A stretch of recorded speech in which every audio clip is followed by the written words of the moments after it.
महाराज परीक्षित। सुभद्रा कुमार अभिमन्यु की पत्नी महाराज विराट की पुत्री उत्तरा गर्भवती थी। उनके उदर में कौरव एवं पांडवों का एकमात्र वंशधर था। अश्वत्थामा ने उस गर्भस्थ बालक का विनाश करने के लिए ब्रह्मास्त्र का प्रयोग किया। भर्यावहवल उत्तरा भगवान श्री कृष्ण की शरण में गई। भगवान ने उसे अभयदान दिया और बालक की रक्षा के लिए वे सूक्ष्म रूप से उत्तरा के गर्भ में स्वयं पहुंच गए। गर्भस्थ शिशु ने देखा कि एक प्रचंड तेज चारों ओर से समुद्र की भांति उमड़ता हुआ उसे भस्म करने आ रहा है। इसी समय बालक ने अंगूठे के बराबर ज्योतिर्मय भगवान को अपने पास देखा। भगवान अपने कमल नेत्रों से बालक को स्नेहपूर्वक देख रहे थे। उनके सुंदर श्याम वर्ण पर पीतांबर की अद्भुत शोभा थी। मुकुट, कुंडल, अंगद, किंकिणी प्रभृति मणिमय आभरण उन्होंने धारण कर रखे थे। उनके 4 भुजाएं थीं और उनमें शंख, चक्र, गदा, पद्म थे। अपनी गदा को उल्का के समान चारों ओर शीघ्रता से घुमाकर भगवान उस उमड़ते आते अस्त्र तेज को बराबर नष्ट करते जा रहे थे। बालक 10 महीने तक भगवान को देखता रहा। वह सोचता ही रहा ये कौन है। जन्म का समय आने पर भगवान वहां से अदृश्य हो गए। बालक मृत सा उत्पन्न हुआ, क्योंकि जन्म के समय उस पर ब्रह्मास्त्र का प्रभाव पड़ गया था। तुरंत श्री कृष्णचंद्र प्रसूतिकागृह में आए और उन्होंने उस शिशु को जीवित कर दिया। यही बालक परीक्षित के नाम से प्रसिद्ध हुआ। जब परीक्षित बड़े हुए, पांडवों ने इन्हें राज्य सौंप दिया और स्वयं हिमालय पर चले गए। प्रतापी एवं धर्मात्मा परीक्षित ने राज्य में पूरी सुव्यवस्था स्थापित की। एक दिन जब ये दिग्विजय करने निकले थे, इन्होंने एक उज्ज्वल सांड देखा जिसके 3 पैर टूट गए थे। केवल एक ही पैर शेष था। पास ही एक गाय रोती हुई उदास खड़ी थी। एक काले रंग का शूद्र राजाओं की भांति मुकुट पहने, हाथ में डंडा लिए गाय और बैल को पीट रहा था।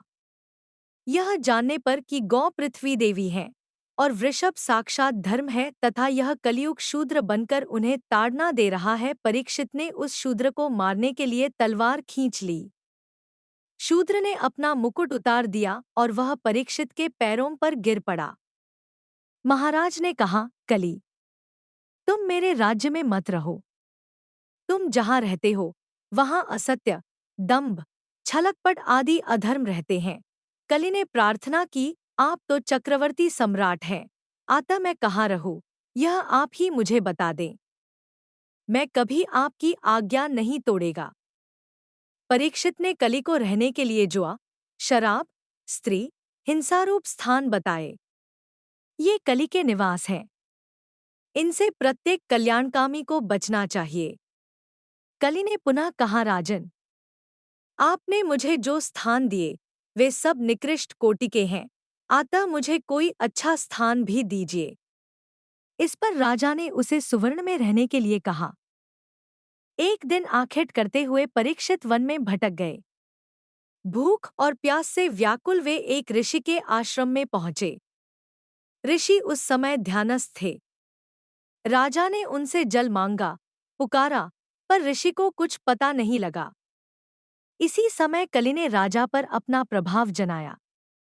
उन्हें लगा कि जानबूझकर ये मुनि मेरा अपमान करते हैं। पास में ही एक मरा सर्प पड़ा था। उन्होंने उसे धनुष से उठाकर ऋषि के गले में डाला, यह परीक्षा करने के लिए कि ऋषि ध्यानस्थ हैं या नहीं, और फिर वे राजधानी लौट गए। बालकों के साथ खेलते हुए उन ऋषि के तेजस्वी पुत्र ने जब यह समाचार पाया, तब शाप दे दिया, इस दुष्ट राजा को आज के 7वें दिन तक्षक काट लेगा। उस समय वे भीमसेन द्वारा विजित मगधराज जरासंध का स्वर्ण मुकुट सिर पर धारण किए थे। उसमें कली का वास हो गया था, इसीलिए उनसे यह अकरणीय कृत्य हो गया था। घर पहुंचकर मुकुट उतारने पर परीक्षित को स्मरण आया कि मुझसे आज बहुत बड़ा अपराध हो गया।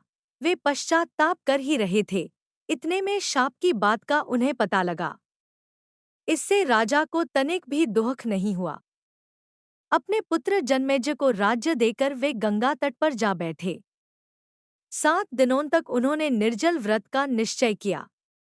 उनके पास उस समय बहुत से ऋषिमुनि आए। परीक्षित ने कहा, ऋषिगण, मुझे शाप मिला। यह तो मुझ पर भगवान की कृपा ही हुई। मैं विषय भोगों में आसक्त हो रहा था। दयामय भगवान ने शाप के बहाने मुझे उनसे अलग कर दिया। अब आप मुझे भगवान का पावन चरित सुनाइए। उसी समय वहां घूमते हुए श्री सुखदेव जी पहुंच गए। परीक्षित ने उनका पूजन किया।